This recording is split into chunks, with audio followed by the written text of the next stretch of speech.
Hello, humankind. Hope you all are fit and fine. The Phytoplankton Academy welcomes you all. आज हम discuss करेंगे UGC net exam of January 2025। ये आपका education का question paper है जो आपका 3 जनवरी को हुआ था। एग्जाम की टाइमिंग थी 9 एम से 12 पीएम। इसका सब्जेक्ट कोड होता है 09। टोटल यहाँ पर आपके पास 150 क्वेश्चंस हैं, जिनमें से 50 क्वेश्चंस आपके जनरल पेपर के होते हैं एंड रेस्ट 100 क्वेश्चंस आपके स्पेसिफिक पेपर के होते हैं जो हम एजुकेशन के एनालाइज करेंगे, राइट। तो स्टार्ट करते हैं क्वेश्चन पेपर। देखिए यहाँ पर जो पहला पेपर है इसमें डीआई के 5 क्वेश्चन होते हैं स्टार्टिंग से, ठीक है। डेटा इंटरप्रिटेशन, इसमें अगर आप लोग देखो तो क्वेश्चन नंबर 1 इसके अकॉर्डिंगली मैं आपको बता रही हूँ, ये आपका ओरिजिनल क्वेश्चन पेपर है और आंसर की के अकॉर्डिंग जो ऑफिशियल आंसर की होती है एनटीए की, उसके अकॉर्डिंग इसको एनालाइज किया जा रहा है, राइट। तो यहाँ पर अगर हम देखें तो कैंडिडेट ने इसका ऑप्शन 2 चूज किया है एंड यहाँ पर 2 ऑप्शन ही सही है, इसीलिए हमने इसको सही टिक किया है, राइट। अगर नेक्स्ट क्वेश्चन को देखें, क्वेश्चन नंबर 2 में, तो कैंडिडेट ने यहाँ पर ऑप्शन 4 चूज किया था बट एनटीए की आंसर की के अकॉर्डिंग इसका थर्ड आंसर सही था, इसीलिए हमने इसको क्रॉस कर दिया, ये गलत साबित हुआ, राइट। अब यहाँ पर हम देखते हैं जो स्टार्टिंग के डीआई के 5 क्वेश्चन है उनको लास्ट में सॉल्व करेंगे। सबसे पहले हम क्वेश्चन नंबर 6 से स्टार्ट करते हैं। विच of the following can be part of bio accumulation और बायो मैग्निफिकेशन। इसमें से कौन कौन से इनके पार्ट हो सकते हैं? Pesticide, volatile organic compound, suit या फिर परसिस्टेंट ऑर्गेनिक पॉल्यूटेंट, ये आपको आइडेंटिफाई करना है। तो पहले समझते हैं कि बायो अक्यूमुलेशन और मैग्निफिकेशन होता क्या है। अगर आप लोगों को मालूम हो, इस तरीके से जब हम ट्रायंगल बनाते हैं तो यहाँ पर हम ट्रॉफिक लेवल देखते हैं, ठीक है। ये आपके पिरामिड्स होते हैं, इनमें हम ट्रॉफिक लेवल देखते हैं। जो सबसे पहला ट्रॉफिक लेवल होता है, यहाँ पर प्रोड्यूसर्स होते हैं। यहाँ पर आपकी ग्रासेस हो सकती हैं, ओशन की अगर बात करें तो फाइटोप्लैंक्टन्स हो सकते हैं। इसके ऊपर जो दूसरा ट्रॉफिक लेवल होता है उसमें अदर ऑर्गेनिजम्स होते हैं, इसको सेकेंडरी ट्रॉफिक लेवल कहते हैं। ये जो ऑर्गेनिजम्स होते हैं ये पहले वाले पर फीड करते हैं। इतनी बात आपको समझ आती है? अच्छा, ये मैं आपको क्यों बता रही हूँ, क्योंकि हमने इसका आंसर तो बड़ी आसानी से दे देंगे बट आपको क्या करना है, दोनों का डिफरेंस भी ज़रूर समझना है। हो सकता है कि आने वाले एग्जाम्स में आपसे डिफरेंस पे क्वेश्चन पूछा जाए। तो अक्यूमुलेशन होता है जब एक सिंगल ट्रॉफिक लेवल के अंदर जो ऑर्गेनिजम्स होते हैं, सिंगल ऑर्गेनिजम्स के अंदर कोई टॉक्सिन सब्सटेंस अक्यूमुलेट होता है। आप समझ रहे हो? देखिए ये वाटर है, ओके। ये एक ओशन है, ओशन के अंदर फिशेस हैं। तो ये फिशेस एक ही ट्रॉफिक लेवल के अंदर आएंगी ना। अब इन फिशेस ने क्या किया, ये जो ओशन के अंदर पानी था, मान लीजिए इस पानी के अंदर मरकरी का कंटामिनेशन है। अब ये फिशेस इस मरकरी के कंटामिनेशन को इंटेक कर लेती हैं। तो एक बार पानी उनके अंदर गया, दोबारा से उनके अंदर मरकरी चली गई, फिर से उनके अंदर मरकरी चली गई। एक ही फिश के अंदर मरकरी का अक्यूमुलेशन होता जा रहा है, होता जा रहा है, ठीक है। एक ही ट्रॉफिक लेवल में मरकरी का अक्यूमुलेशन होता जा रहा है, it means that is bio accumulation. Bio magnification क्या होता है, जैसे मैंने अभी आपको बताया कि एक ट्रॉफिक लेवल, यहाँ पर अगर ग्रासेस हैं और हमने इन ग्रासेस पर कुछ पेस्टिसाइड डाला, मान लीजिए हम डीडीटी डाल रहे हैं। अब ये डीडीटी के ऊपर से जब ऑर्गेनिजम्स इनको खाते हैं तो डीडीटी का अमाउंट उनके अंदर चला जाता है। फिर उससे बड़ा ट्रॉफिक लेवल जब उन ऑर्गेनिजम्स को खाता है तो उनके अंदर उससे ज़्यादा अमाउंट में उसका कंसंट्रेशन बढ़ जाती है। इस तरीके से जो टॉक्सिक सब्सटेंस है उसको मैग्निफिकेशन हो रहा है, मैग्नीफाई हो रहे, बढ़ता जा रहा है। एक ट्रॉफिक लेवल से ऊपर वाले ट्रॉफिक लेवल में जब जाते हैं तो अमाउंट बढ़ जाता है। ऐसा समझ सकते हैं कि जैसे ग्रासेस पर अगर कुछ इंसेक्ट्स फीड करते हैं तो इंसेक्ट्स के अंदर डीडीटी पहुंचा, फिर बहुत सारे इंसेक्ट्स को एक बर्ड खाएगी। एक बर्ड का एक इंसेक्ट से तो पेट नहीं भरेगा, तो बहुत सारे इंसेक्ट्स खाएगी, तो वहां पर उसके स्टमक के अंदर बहुत ज़्यादा डीडीटी चला जाएगा।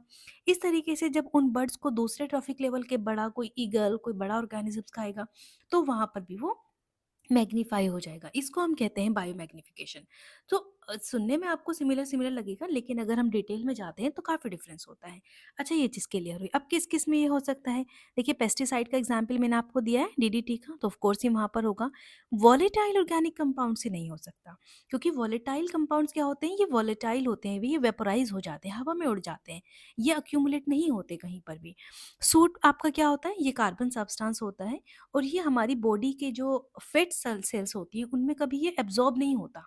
तो अगर ये बॉडी के अंदर जाता भी है तो पास आउट हो जाता है, right. Persistence organic pollutant, of course ये परसिस्ट करते हैं बॉडी के अंदर, तो डी यहाँ पर होगा एंड ए एंड डी यहाँ पर फोर्थ ऑप्शन होगा। और देखिए कैंडिडेट ने भी इसका फोर्थ चूज किया था, तो इसके लिए यहाँ पर सही टिक लगा हुआ है, ये सही आंसर है। अब चलते हैं क्वेश्चन नंबर 7 की तरफ। Find the sum of money which will amount to 26,010 rupees in 6 months at the rate of 8% per annum when interest is compounded quarterly. तो यहाँ पर आपको क्या फाइंड करना है, सम ऑफ मनी, यानी कि आपको यहाँ पर प्रिंसिपल फाइंड करना है। ठीक है, कब, किसका प्रिंसिपल, जब अमाउंट कितना हो जाए 26,010 रुपीज हो जाए। कितने टाइम में, 6 मंथ में। 6 मंथ को हम क्या लिखेंगे, 0.5 ईयर। किस रेट पर, यहाँ पर आपके 8% की रेट, तो जब 8% 8/100 करेंगे तो ये आपका 0.08 हो जाएगा। फॉर्मूला क्या होता है आपके पास, अमाउंट इज इक्वल टू, अगर हम कंपाउंड इंटरेस्ट की बात करें, अमाउंट इज इक्वल टू, ये आपका प्रिंसिपल है 1 + r/n, एन टी। और यहाँ पर n क्या होता है, number of times interest is compounded per year, और टी हो जाएगा यहाँ पर टाइम ईयर। तो चलिए अमाउंट की वैल्यू रख लेते हैं, प्रिंसिपल को हमने x कंसीडर कर लिया, यहाँ पर 1, r की वैल्यू क्या हो जाएगी 0.08, यहाँ पर अभी आपने देखी, n यहाँ पर आपका क्वार्टरली है तो 4 हो जाएगा, एंड 0.5 को 4 से मल्टीप्लाई करेंगे। आप इसको सॉल्व करिए, आपको आंसर मिलेगा 25,000। ओके, तो बी यहाँ पर सही आंसर होगा। कैंडिडेट ने यहाँ पर 3 चूज किया था, लेकिन सही जवाब था 2, इसीलिए हमने इसको कट कर दिया। आगे चलते हैं। In the laissez faire relationship the students are more, कैसे होते हैं, देखिए लेजोस्फेयर रिलेशनशिप, जो डेमोक्रेटिक रिलेशनशिप होता है, ऑटोक्रेटिक होता है, उन दोनों से अलग होता है लेजोस्फेयर रिलेशनशिप। यहाँ पर क्या होता है, बच्चे को, स्टूडेंट को बहुत ज़्यादा फ्रीडम दी जाती है। अगर हम स्टूडेंट की टर्म्स में बात करें, लीडरशिप की टर्म्स में भी होता है। तो यहाँ पर स्टूडेंट को हमने बहुत ज़्यादा फ्रीडम दे दी, आप अपने अकॉर्डिंग काम करो। अब आप जानते हो कि जब हम ज़्यादा फ्रीडम देते हैं तो उसके दो पहलू हो सकते हैं। एक तो ये कि बच्चा उसकी अपनी रिस्पॉन्सिबिलिटी समझे, ज़्यादा मोटिवेटेड रहे, और वो अच्छे से काम करे। और दूसरा पहलू ये होता है कि उसके वो पैसिव हो जाए, वो काम करने का दिल ही ना करे। तो ज़्यादातर वक्त में हमने ये देखा है कि लेजिस्फेयर में बच्चा पैसिव होता है एज कम्पेयर टू कोऑपरेटिव। हालांकि कोऑपरेशन भी देखने को मिलता है, उनके अंदर जब सेंस ऑफ रिस्पॉन्सिबिलिटी होती है, वो काम को अपना समझते हैं, अपनी जिम्मेदारी से करते हैं, तो कोऑपरेशन भी उनमें होता है। बट पैसिवनेस हमने ज़्यादा देखी गई है। ठीक है, अब इसका आंसर, जो आंसर की के अकॉर्डिंग है, दैट इज़ 1। यहाँ पर कैंडिडेट ने इसका आंसर 4 चूज़ किया है। तो मैं आप लोगों को सजेस्ट करूँगी कि आप इसको एक बार फिर से देखो कि इसका सही आंसर क्या है, इसीलिए मैंने यहाँ पर चेक लिखा है। ठीक है, सो यहाँ पर फर्स्ट ऑप्शन सही है, cooperative, according to NTA official answer key. Now, rather tries different ways to explore the alternative methods of getting the average value of numbers as indicated in the worksheet. जब आप worksheet में काम करते हो Excel में, तो वहाँ पर आपको एडिशन, एवरेज, समेशन, ये सब चीज़ें करनी होती हैं। ठीक है, इन सारे कंसेप्ट को आपको क्लियर करना चाहिए, क्योंकि ये करना आपके लिए इंपॉर्टेंट होता है जब आप डेटा एनालिसिस करते हो, जब आप अपनी रिसर्च करते हो। तो ये बहुत छोटी छोटी सी चीज़ें हैं जो हम आसानी से कर सकते हैं। अगर आप इसको कैलकुलेट करोगे, अलग से आपको एवरेज करना होगा, तो कैसे करते हैं, 12 को प्लस करोगे 5 से, 5 को प्लस करोगे 10 से, डिवाइड कर दोगे 3 से, क्योंकि यहाँ पर आपके पास 3 सेल्स हैं। ठीक है, लेकिन क्या करना है हमने, अब कंप्यूटर की हेल्प से करना है, तो क्या क्या फॉर्मूला हम लगा सकते हैं और किस फॉर्मूले में हमें सही रिजल्ट मिलेगा, ये तो अलग बात है। आंसर में हमसे पूछा है किसमें इनकरेक्ट रिजल्ट मिलेगा। तो चलिए फाइंड करते हैं। यहाँ पर सबसे पहले हमें एवरेज क्लिक करना होगा। जब हम एवरेज को फाइंड कर लेंगे, तो ए का एवरेज में से माइनस करेंगे सी का एवरेज। अब देखिए, हमने माइनस करके अगर एवरेज निकालेंगे तो हमें रिजल्ट नहीं मिलेगा, गलत रिजल्ट होगा। तो ए यहाँ पर आपका गलत हो जाएगा। फिर करेंगे एवरेज 1 टू C3।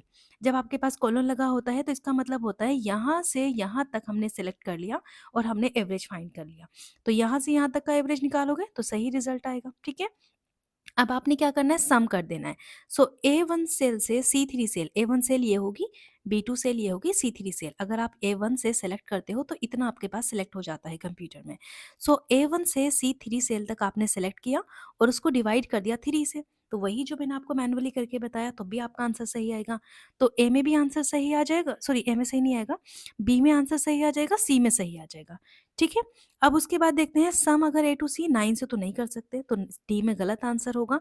यहाँ पर सम अगर हम करें, A1 B2 C3 का सम कर लिया, अलग अलग करके इनको सेलेक्ट किया कि A1 का सिलेक्शन करा, B2 का, C3 का, 3 से डिवाइड करा, तब भी आपकी सही बात है, तब भी रिजल्ट सही मिलेगा। तो गलत कहाँ कहाँ मिल रहा है, गलत रिजल्ट आपको ए के केस में मिल रहा है और डी के केस में। ठीक है, तो ए एंड डी यहाँ पर सही है। Now, a study that involves manipulation and control of independent variable to assess if they cause a change in the dependent variable। तो क्या होता है डिपेंडेंट वेरिएबल में, बेसिकली जब हम एक्सपेरिमेंटल स्टडीज करते हैं, वहां पर हम क्या देखते हैं, कैजुअल रिलेशनशिप, ठीक है। कॉज एंड इफेक्ट हम वहाँ पर देखते हैं कैजुअल रिलेशनशिप। यहाँ पर आप मैनिपुलेट करते हो एक या एक से ज़्यादा इंडिपेंडेंट वेरिएबल को। तो मैनिपुलेशन किसका होता है? इंडिपेंडेंट वेरिएबल का।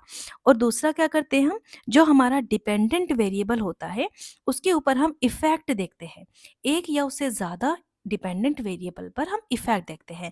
सो एक्सपेरिमेंटल स्टडीज़ में यहाँ पर इसका सही आंसर तो हो जाएगा 1, एक्सपेरिमेंटल स्टडीज़। आपको ध्यान रखना है कि सभी एक्सपेरिमेंटल स्टडीज़ में हमने एक सेट ऑफ प्रोसीजर को फॉलो करना है, जहाँ पर हम सिस्टमेटिक तरीके से जो हमारी हाइपोथेसिस होती है उनको टेस्ट करते हैं। इसके जो इम्पॉर्टेंट की वर्ड्स हैं जो आपको समझने हैं, कोज एंड इफेक्ट अगर आएगा तब आपको एक्सपेरिमेंटल स्टडीज़ पर जाना है। हालांकि जो और स्टडीज़ होती हैं आपकी डेस्क्रिप्टिव के अंदर, उसमें कुछ अलग तरीके से होता है, वो मैं आपको बाद में समझाऊंगी, लेकिन आपको इसके कुछ कीवर्ड्स याद रखने हैं। यहाँ पर हम इंडिपेंडेंट वेरिएबल का मैनिपुलेशन करते हैं, यहाँ पर हम कंट्रोल मेथड को यूज़ करते हैं, डिपेंडेंट वेरिएबल की स्टडी होती है, डिडक्टिव हाइपोथेसिस लगाते हैं। इसके अलावा भी बहुत सारी चीज़ें हैं जिस तरीके से एक्सपेरिमेंटल स्टडीज़ के अलग अलग टाइप्स होते हैं, pre experimental design, quasi experimental, true experimental, उसके बाद में बात करेंगे। Now, question number 11, which of the following are the strategies of cooperative learning? यहाँ पर कौन कौन सी कोऑपरेटिव लर्निंग की स्ट्रैटेजीज हैं? Corners, fish bowl, team word webbing, round robin, brainstorming. तो ये इसका सब सारे ऑप्शन यहाँ पर सही हैं, इनको पढ़ लेते हैं। देखिए कॉर्नर्स में क्या करते हैं, टीचर्स एक टास्क को असाइन कर देंगे और हर एक each corner of the classroom, एक क्लासरूम के हर एक कॉर्नर में बच्चों को बिठा दिया जाएगा और एक एक टास्क को असाइन कर दिया जाएगा। स्टूडेंट चूज करेंगे कोई सा भी कॉर्नर अपने इंटरेस्ट के बेस पर, अपने ग्रुप के साथ वो डिस्कस करेंगे और अपने आइडियाज़ को शेयर करेंगे कि उन्होंने क्या क्या डिस्कस किया। तो इस तरीके से क्या होता है, कोऑपरेटिव लर्निंग होती है।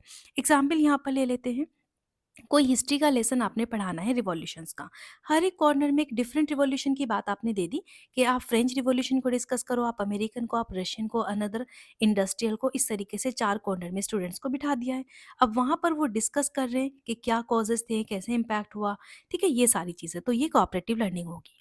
फिश बाउल में क्या होता है, एक स्मॉल ग्रुप जो होता है इस क्लास का स्टूडेंट्स का, उनको एक टॉपिक दे दिया जाता है और उनको सेंटर में बिठा दिया जाएगा कि आप एक फिश की तरह यहाँ पर एक सेंटर में हो, उनको फिश कहते हैं, बाकी जो है वो बाउल है, ठीक है, बाकी के बच्चे उनकी बातें सुनेंगे। Others observe, take notes, later join the discussion, बाद में अगर उनको कोई पॉइंट लगता है तो वो डिस्कशन को ज्वाइन करते हैं। तो इस तरीके से एग्जाम्पल अगर हम लें तो इंग्लिश की क्लास में एक स्मॉल स्मॉल ग्रुप को हमने डिस्कस करने के लिए दिया नॉवेल, बाकी सारे बच्चे उनको आसान आराम से सुनते हैं उनके बारे में, फिर बाद में डिस्कशन होता है रोटेटली। तो ये आपका फिश बाउल हुआ, ये भी आपकी कोऑपरेटिव लर्निंग है। टीम वर्ड वेबिंग में क्या होता है, student work in team to create a visual word map on a topic, connecting related ideas, अपने अपने आइडियाज़ को कनेक्ट करते हैं। अगर साइंस की क्लास ले लेते हैं तो वहाँ पर बच्चे ब्रेनस्टॉर्म करते हैं, अपनी की टर्म्स को कनेक्ट करते हैं, वाटर साइकिल में क्या क्या चीज़ें होती हैं, इवेपोरेशन के अलग अलग एग्जाम्पल्स बताएंगे, प्रेसिपिटेशन में अलग अलग टाइप्स बताएंगे, कंडेंसेशन, इस तरीके से ये भी आपकी कोऑपरेटिव लर्निंग हुई। राउंड रॉबिन ब्रेनस्टॉर्मिंग, यहाँ पर बच्चे टर्न हो जाते हैं contributing ideas in A small group, ensuring everyone participate, ठीक है। इसमें जैसे अगर सोशल साइंस की हम पढ़ाई करवा रहे हैं बच्चों को, तो वहाँ पर वो ब्रेनस्टॉर्म करते हैं कुछ पॉसिबल सॉल्यूशन पे, क्योंकि ये रियल लाइफ से कनेक्टिंग होता है, तो क्या क्या पॉसिबल सॉल्यूशन हो सकते हैं क्लाइमेट चेंज के, या फिर कोई एक नेक्स्ट आइडिया वो बताएंगे पॉलिटिकल लाइफ को लेकर, कुछ भी, किस तरीके से हमें रिफॉर्म लाने चाहिए, किस तरीके से सोसाइटी में सुधार होना चाहिए, ये सारी स्टडीज़ होती हैं राउंड रॉबिन ब्रेनस्टॉर्मिंग, जहाँ पर बच्चे खुद से सोचते हैं, अपने आइडियाज़ को डेवलप करते हैं। तो ये भी आपकी कोऑपरेटिव लर्निंग हुई। तो इस तरीके से आंसर हो जाएगा option number 1। Now question number 12, which of the following are true about synthetic organic chemicals? Synthetic जो कि नेचुरल नहीं होते, जिनको ह्यूमन बींग्स बनाते हैं, ऐसे ऑर्गेनिक केमिकल्स के बारे में क्या बात सही है? They can contaminate the drinking water, अगर वो पानी में मिल जाए तो उसको ख़राब कर देंगे। They can be originated from pesticide, क्योंकि पेस्टिसाइड्स भी ह्यूमन बींग बनाते हैं, तो उनसे भी ये ओरिजिनेट हो सकते हैं। Many consumer products such as plastic etcetera use synthetic organic chemicals, इन सारे प्रोडक्ट्स में यूज़ किया जाता है। जियोलॉजिकल फॉर्मेशन में ऑल्सो रिलीज, जियोलॉजिकल फॉर्मेशन एक नेचुरल फिनोमिना है, उससे आपके सिंथेटिक ऑर्गेनिक केमिकल्स नहीं रिलीज होते हैं। Insecticides and herbicides also produce, ये भी प्रोड्यूस कर सकते हैं। तो यहाँ पर डी आपका आंसर में नहीं आएगा, तो A B C and E, A B C and E, two आपका सही जवाब होगा option 2। Logicians are primarily interested in, किस चीज़ में वो इंटरेस्टेड होते हैं? इमोटिव लैंग्वेज, पोएटिक, इन्फॉर्मेटिव या फिर डायरेक्टिव? तो पोएटिक में तो पोएट ज़्यादा इंटरेस्टेड होते हैं। लॉजिशियंस को लॉजिक लगाकर चीज़ों को इन्फेरेंस करना है, तो यहाँ पर इन्फॉर्मेटिव लैंग्वेज होगी।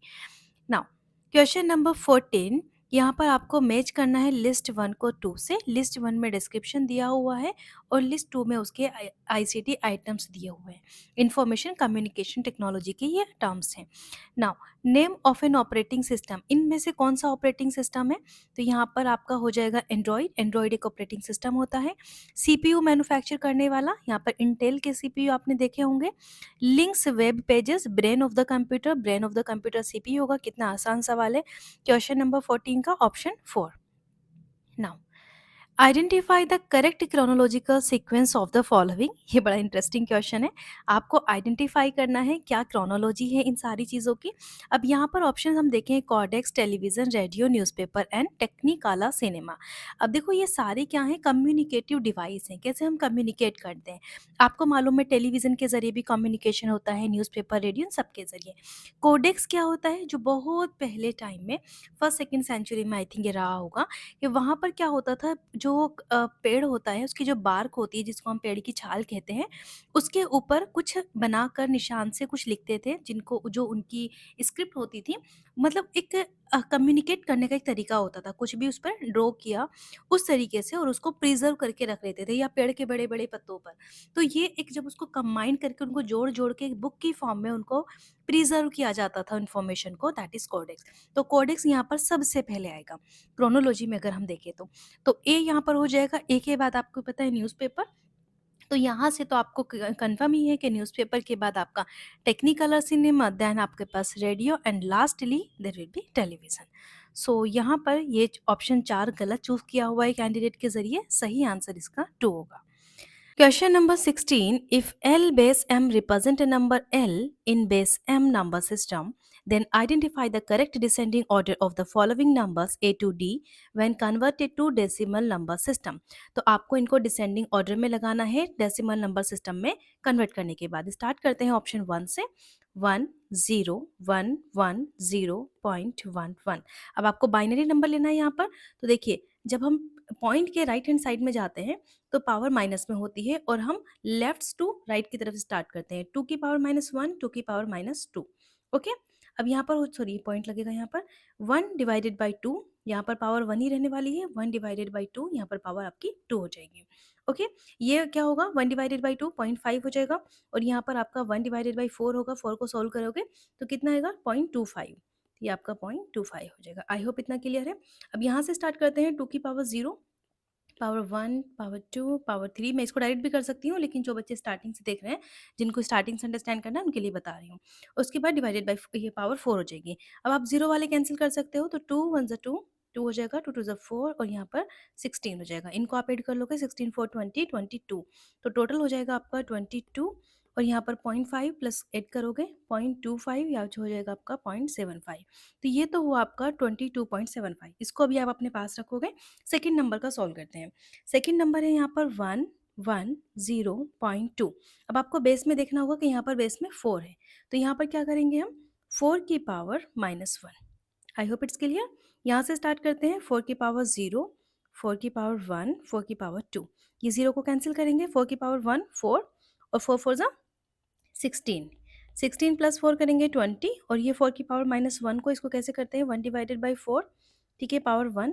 इसको आप लिखोगे 0.25 और ये आपका हो जाएगा 20.25। तो एक नंबर आपको मिला 22.75, एक नंबर आपको मिला 20.25। आपको क्या लगाना है डिसेंडिंग ऑर्डर में, तो आपको सबसे पहले सबसे बड़ा वाला मालूम होना चाहिए। नेक्स्ट आपको देखना है 32.5 और यहाँ पर आपके पास बेस में 8 है, तो आप क्या करेंगे 32.5। अब आपको ये ध्यान रखना है, यहाँ पर नंबर 1 नहीं है, यहाँ पर 3 2 5 अलग अलग नंबर्स हैं और बेस क्या है यहाँ पर 8। तो क्या करेंगे 8 की पावर -1, 8 की पावर 0, 8 की पावर 1। तो यहाँ पर 8 की पावर 1 को 3 से मल्टीप्लाई करेंगे। 0 में 8 की पावर 0 तो 0 हो जाएगा, लेकिन 2 को आपको ऐड करना होगा। सो 8 1 सा 8 इंटू 3 24 प्लस 2 हम करेंगे यहाँ पर प्लस, यहाँ पर आपके पास 5 है इंटू 8 की पावर -1 डिवाइडेड बाई 8 हो जाएगा। आप इसको सोल्व करेंगे तो ये हो जाएगा 26 और यहाँ पर आपको ऐड करना होगा, ये आपका टोटल हो जाएगा 5 डिवाइडेड बाई 8.625, तो टोटल आपका आ जाएगा 26.625। ओके, तो एक नंबर आपके पास ये आ गया। अब आपने फाइनल चूज़ कर देखना है। अभी अभी डी डी का भी करना है 14.6। सो 14.6 यहाँ पर आपके पास बेस 16 है, तो 16 में आप 0 यहाँ पर पावर -1 करोगे, यहाँ पर 16 का 0 और यहाँ पर 16 का 1।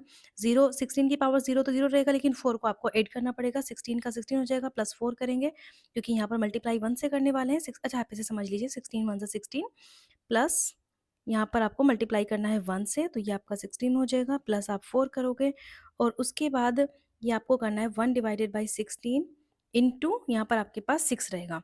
तो ये आप अगर आप इसको कैलकुलेट करोगे तो 0.375, तो ये आपका टोटल कितना हो जाएगा 20 एंड 0.375, 20.375। तो एक नंबर आपको ये मिला। अब आपको क्या लगाना है, डिसेंडिंग ऑर्डर में लगाना है। तो किस तरीके से लगाएंगे डिसेंडिंग ऑर्डर में, सबसे बड़ा वाला कौन सा आ रहा है आपके पास, सबसे बड़ा वाला है 26.625 यानी कि सी। तो सी या तो ये होना चाहिए या फिर ये। उसके बाद सेकंड नंबर पर आपके पास आ रहा है 22, तो सी के बाद ए आना चाहिए, इससे आप सॉल्व कर सकते हो, ए आपका सही ऑप्शन है। अगर मैं इन सबको हटा दूँ एक बार, तो आप देख लो कि यहाँ पर 1 ऑप्शन चूज़ किया गया है एनटीए के अकॉर्डिंग, और कैंडिडेट ने यहाँ पर गलत आंसर चूज़ किया था, तो यह उसका गलत हो गया। ठीक है, अब आपको इस तरह की गलती नहीं करनी है। अगर इस क्वेश्चन में और कोई क्वेरी है तो मैं इससे रिलेटेड और क्वेश्चन आपको सॉल्व करवा सकती हूँ। Now, question number 17. Which university among the following decided to start postgraduate teaching? अब पोस्ट ग्रेजुएट कब स्टार्ट हुई थी? देखिए, ये तो आपको नहीं याद रह सकता कि कौन सा कोर्स कब स्टार्ट हुआ, लेकिन हाँ, इतना आप याद रख सकते हो कि 1916 में कौन सी यूनिवर्सिटी बनी। देखिए, दिल्ली यूनिवर्सिटी 1922 में बनी, 1916 में बीएचयू बना था, बीएचयू ऑप्शन में नहीं है। ठीक है, आंध्रा यूनिवर्सिटी आपकी 1926 में बनी थी, ये भी आपको याद रखना है क्योंकि आंध्रा से बहुत क्वेश्चन पूछे जाते हैं। हिमाचल यूनिवर्सिटी 1970 में बनी है, और उसके बाद आपके पास बचती है कैलकाटा यूनिवर्सिटी, जो इसका आंसर है। ओके, नाउ अब देखिए ये क्वेश्चन है यहाँ पर, identify the correct chronological sequence of the establishment of the following university. जैसे यहाँ पर क्वेश्चन था ना आपका, उसी से रिलेटेड यहाँ पर भी है। आपको क्रोनोलॉजी कब किस यूनिवर्सिटी का एस्टैब्लिशमेंट हुआ है उसको थोड़ा ध्यान में रख के चलना है, थोड़ा किसी फिनोमिना से कनेक्ट कर लेना तो आसान हो जाएगा याद रखना। इसका सही जवाब है ऑप्शन 4 बी। यहाँ पर सबसे पहले पटना यूनिवर्सिटी सबसे पहले यहाँ पर बनी है, उसके बाद है ओस्मानिया, देन रैंगून, सी यहाँ पर लखनऊ, और लास्टली यहाँ पर अन्नामलाई। इसके लिए मेरे पास कोई ट्रिक नहीं है आपके लिए, तो आप इसको याद करिए या अपनी कोई ट्रिक बनाइए और मेरे साथ शेयर करिए। Question number 19. Two girls, Meena and Reena, are ranked 7th and 11th respectively from the top in the class of 41 student. आपको उनके रिस्पेक्टिव रैंक्स बतानी है बॉटम इन द क्लास में। तो टोटल स्टूडेंट क्लास में कितने हैं, 1 2 3 4 5, इस तरीके से आप देखेंगे 41 स्टूडेंट है। उनकी रैंक क्या है, एक की 7th है, एक की 11th है। तो आप क्या करोगे, लास्ट से आपको बतानी है। आप 41 में से सबसे पहले 6 माइनस करोगे। 6 क्यों माइनस करना है, क्योंकि 7 तो रैंक है, वो तो हमें बताना है उसका नंबर। तो ये हो जाएगा 35। फिर आप 41 में से 10 माइनस करोगे क्योंकि 11th रैंक है, इसका नंबर बताना है, तो ये आपका हो जाएगा 31, और आपका सही जवाब होगा 35 एंड 31। नाउ आप ऐसा भी कर सकते हैं इस क्वेश्चन में कि आप 41 में से पहले आप 7th माइनस करो, उसके बाद आपको रिजल्ट मिलेगा 34, फिर जो पोजीशन है उसको लिए आप एक ऐड कर दो, तभी आपके पास 35 आ जाएगा, राइट। अब ये क्वेश्चन आपका ड्रॉप कर दिया गया है, इसको आप देख लो कैसे आपको सॉल्व करना है। Which of the following protocols conventions are supplementary to the Convention on Biodiversity? Biodiversity convention के कौन कौन से यहाँ पर सप्लीमेंट्री कन्वेंशन या प्रोटोकॉल हो सकते हैं। यहाँ पर आपको दिया है बेसल, कार्टेजिना, किगाली, नागोया, बाली। इन सब पर मैं शॉर्ट वीडियो बना चुकी हूँ, लिंक मैं आपको डिस्क्रिप्शन में दूंगी, एक बार जाकर उसको चेकआउट करिएगा। बेसल कन्वेंशन बेसिकली आपका ट्रांस बाउंड्री मूवमेंट से रिलेटेड होता है। ठीक है, जो वेस्ट मैनेजमेंट होता है उससे ये रिलेटेड है, इसका डायरेक्टली कनेक्शन आपका सीबीडी से नहीं है। कार्टेजिना प्रोटोकॉल, यस, ये आपका रिलेटेड है कन्वेंशन ऑन बायोडाइवर्सिटी से। कार्टेजिना प्रोटोकॉल आपका 2000 में अडॉप्ट किया गया था। किस पर्पस के लिए, बायोसेफ्टी के लिए। किस चीज़ की बायोसेफ्टी, जो हम जेनेटिकली मॉडिफाइड ऑर्गेनिज्म बनाते हैं उनकी बायोसेफ्टी। तो ये आपका सीबीडी से रिलेटेड है। किगाली एग्रीमेंट की अगर बात करें तो ये भी आपका डायरेक्टली सीबीडी से रिलेटेड नहीं है, क्योंकि किगाली एग्रीमेंट कब आया था, जब हमने क्लोरोफ्लोरोकार्बन्स को फेस आउट करने की बात की, उसके बाद हाइड्रोफ्लोरोकार्बन आया एचएफसी, उसको फिर हमने फेजिंग आउट करा, तो मॉन्ट्रियल प्रोटोकॉल के अमेंडमेंट में किगाली एग्रीमेंट को जगह मिली है। यस, नागोया प्रोटोकॉल आपका सीबीडी से रिलेटेड है, ये आपका 2010 में अडॉप्ट किया गया था। यहाँ पर क्या होता है, एबीएस, एबीएस क्या होता है, access and benefit sharing. Okay, access and benefit sharing. So ये आपका सीबीडी से रिलेटेड है। बाली समिट बेसिकली ये यूएनएफसीसी का एक पार्ट है, यूएनएफ ट्रिपल सी, जो क्लाइमेट चेंज निगोसिएशन के लिए होता है, और ये आपका सीबीडी से डायरेक्टली लिंक नहीं है। तो यहाँ पर सिर्फ आपका कार्टेजना एंड नागोया आंसर होगा, B and D, three option सही होगा, right. In a certain coded language chair is coded this, table is this and stool is this. आपको सोफा सेट का कोड बताना है। तो पहले आपको हर एक नंबर जो अल्फाबेट है उनके नंबर्स मालूम होने चाहिए। सी का नंबर बहुत जल्दी से क्वेश्चन आपका सोल्व हो जाता है। सी का नंबर यहाँ पर 3 होता है, एच का 8, ए का 1 एंड आई का 9 होता है, और आर का 18। अगर आप इस कोड को देखें तो ये तो काफ़ी बड़ा कोड लग रहा है, लेकिन आप थोड़ा ऑब्जर्व करेंगे तो 3 का अगर हम डबल कर दें तो 6 हो जाएगा, 8 का डबल करें तो 16, 1 का 2, 9 का 18 और 18 का 36। इस तरीके से आप सारे नंबर्स को यहाँ पर देखेंगे। T20 होता है तो T20 का 40 हो जाएगा, यहाँ पर डबल कर देंगे।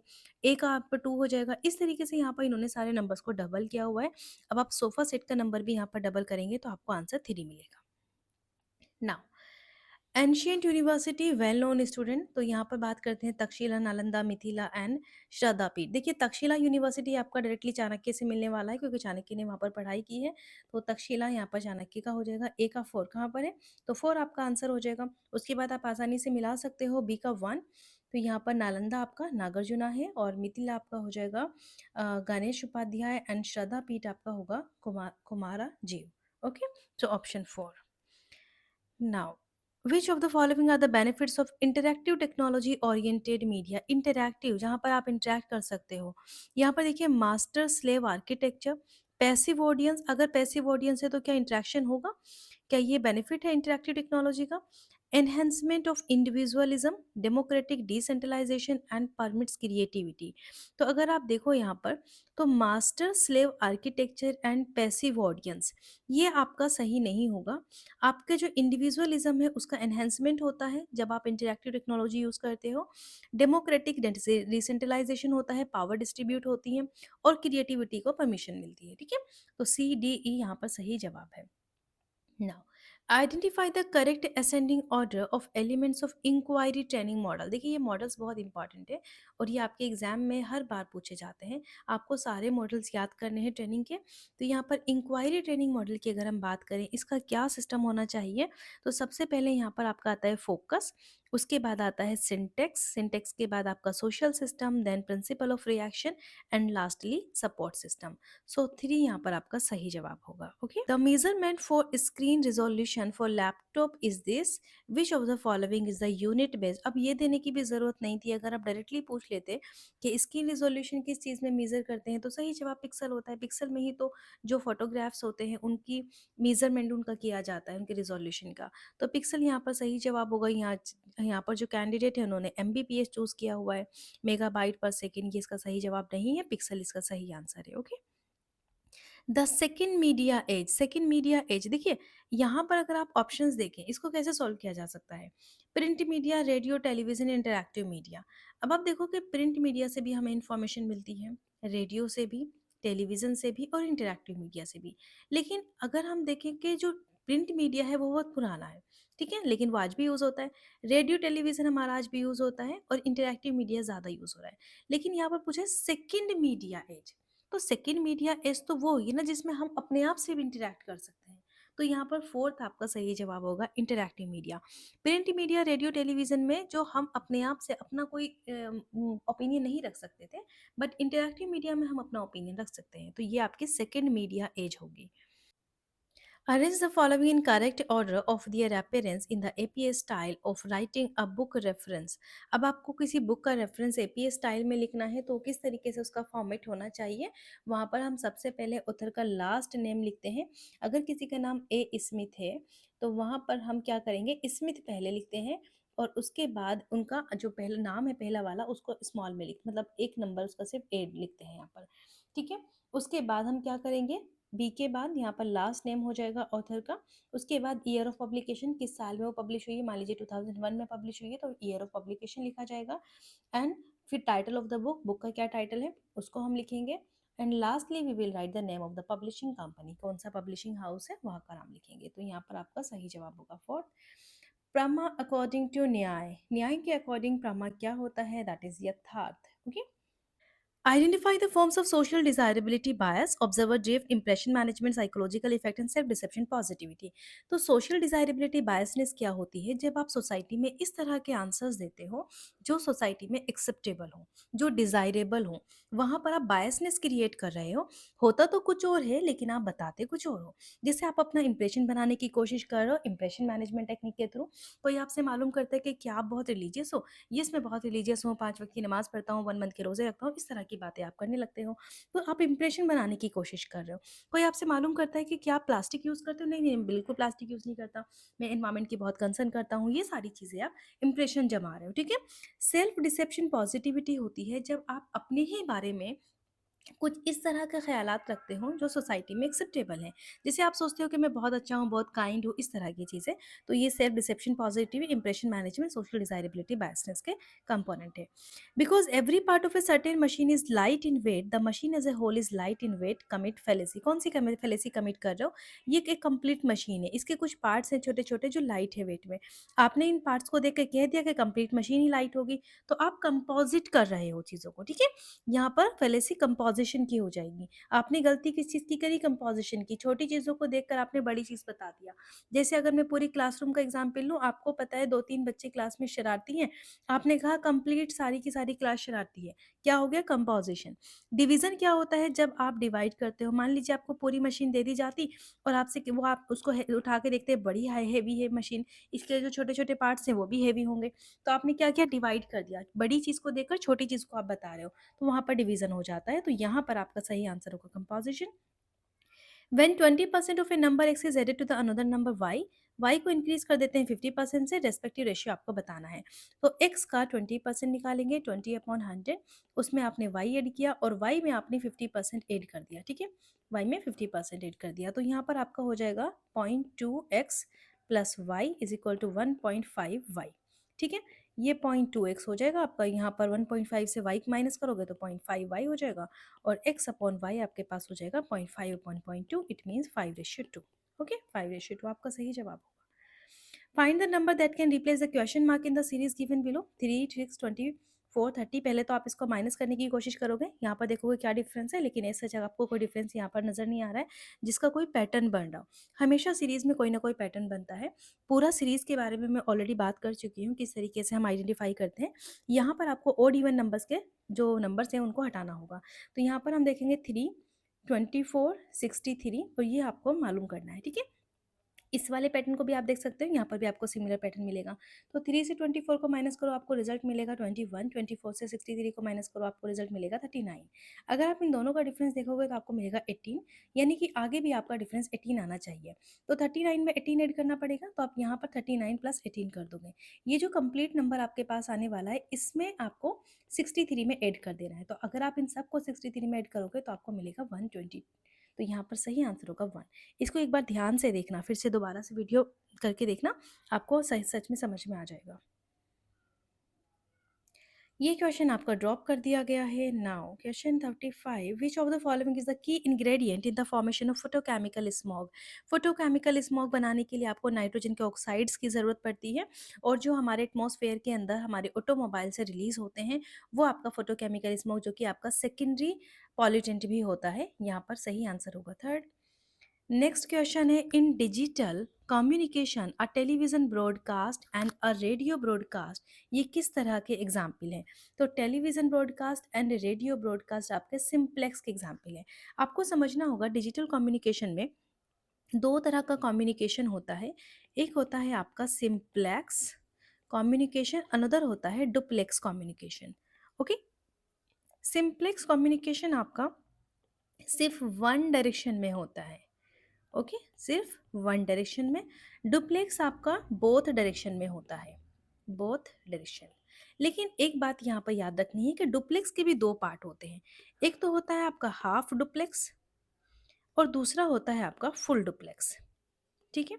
अब हाफ डुप्लेक्स में क्या होता है, यहाँ पर आपका वन डायरेक्शन एक टाइम में एक होगा, होते तो कम्युनिकेशन दोनों साइड से है, लेकिन एक वक्त में एक कम्युनिकेशन, एक वक्त में एक कम्युनिकेशन, जैसे कि वॉकी टॉकी या फिर पुश टू टॉक सिस्टम, ये आपके क्या है, हाफ डुप्लेक्स है। फुल डुप्लेक्स में क्या होता है, सिंक्रोनस, मतलब आपका हर टाइम कंटिन्यूअस एक्सचेंज हो रहा है, दोनों इधर से उधर दोनों का कम्युनिकेशन साथ साथ हो रहा है, साइमल्टेनियसली हो रहा है। जैसे कि हम बात करें टेलीफोन कम्युनिकेशन की, वीडियो कॉल की या फिर इंटरनेट कॉल की, इन सब पर क्या होता है, फुल डुप्लेक्स होता है। आपके पास सिंप्लेक्स की अगर हम बात करें, सिंप्लेक्स कम्युनिकेशन जो कि वन डायरेक्शन में होता है, यहाँ पर आपके पास क्या होगा, रेडियो इसका एग्जाम्पल हो जाएगा। या तो आप रिसीव कर सकते हो या फिर आप सेंड कर सकते हो, ठीक है। कीबोर्ड, कंप्यूटर कम्युनिकेशन, ये टेलीविजन ब्रॉडकास्टिंग, ये सब आपके सिंप्लेक्स और वन डायरेक्शन कम्युनिकेशन के एग्जाम्पल है। यहाँ पर आपसे पूछा है डिजिटल कम्युनिकेशन में जो टेलीविजन है और रेडियो ब्रॉडकास्ट है, तो वो किस में आएगा, आपका सिंप्लेक्स में आएगा, वन डायरेक्शन में। Which one of the following has been considered as a non specialist media thinker. Manuel Castells ये है यहाँ पर आपके नॉन स्पेशलिस्ट, क्योंकि स्पेशलिस्ट मीडिया थिंकर की बात करें तो Marshall McLuhan, Wilbur Schramm and George Gerbner, ये आपके स्पेशलिस्ट मीडिया थिंकर हैं। अगला क्वेश्चन है 38, यहाँ पर कुछ कंसेप्ट दिए हुए लिस्ट वन में, उनका एरिया दिया गया है। ट्रांसफॉर्मेशनल अपील कब होती है, जब हम किसी भी प्रोडक्ट का एडवर्टाइजमेंट करते हैं, उसके साथ कुछ इमोशनल कनेक्शन जोड़ देते हैं कस्टमर के लिए, तो वो होती है आपकी ट्रांसफॉर्मेशनल अपील। तो यहाँ पर ही हो जाएगा एडवर्टाइजिंग। प्रोक्सिमिक्स स्टडी होती है आपके इंटरेक्टिव स्पेस की, अगर आपने नॉन वर्बल कम्युनिकेशन के बारे में पढ़ा है तो आपको अच्छे से मालूमात होगी प्रोक्सिमिक्स के बारे में। इलेक्ट्रॉनिक टाउन हॉल ये एक तरह का पॉलिटिकल कम्युनिकेशन है। एंड एंटी क्लाइमैक्स ये रिटोरिक टेक्निक होती है, ठीक है। अगला क्वेश्चन है 39, the idea that thinking is located in social and physical concepts not within an individual's mind is known as, इसको आप क्या कहते हो, it is known as situational cognition. The idea जहाँ पर थिंकिंग लोकेटेड होती है किसी सोशल या फिर फिजिकल कंसेप्ट से, not within the individual's mind, is known as situated cognition.